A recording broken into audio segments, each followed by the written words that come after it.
রাজধানীর পল্টন থানায় রিকশা চালক কামাল মিয়া খুনের মামলায় দ্বাদশ জাতীয় সংসদের ডেপুটি স্পিকার শামসুল হক টুকু, সাবেক ডাক, টেলিযোগাযোগ ও তথ্য প্রযুক্তির প্রতিমন্ত্রী জুনায়েদ আহমেদ পলক ও ছাত্রলীগের ঢাকা বিশ্ববিদ্যালয় শাখার সাধারণ সম্পাদক তানভীর হাসান সৈকতের 10 দিনের রিমান্ড মঞ্জুর হয়েছে। বৃহস্পতিবার Dhaka chief metropolitan magistrate CMM আদালত এই রিমান্ড মঞ্জুর করেন। এর আগে পল্টন থানার পুলিশ শামসুল হক টুকু, জুনায়েদ আহমেদ পলক ও তানভীর হাসান সৈকতকে আদালতে হাজির করে 10 দিনের রিমান্ড চেয়ে আবেদন করে। ঢাকা মহানগর পুলিশের ডিএমপির জনসংযোগ বিভাগ গতকাল বুধবার রাতে এক খুদে বার্তায় শামসুল হক টুকু, পলক ও সৈকতকে গ্রেপ্তারের কথা জানায়।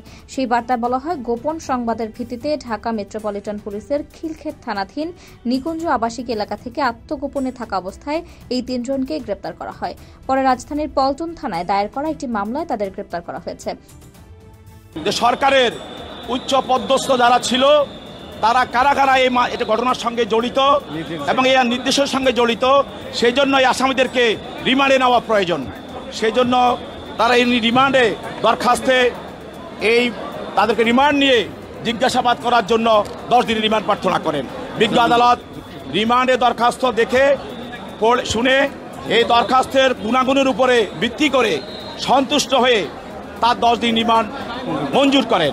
আসামি পক্ষে আইনজীবী ছিলেন, তিনিও তাদের জামিনের প্রার্থনা করেন এবং এই রিমান্ড দরখাস্তের বিরোধিতা করেন।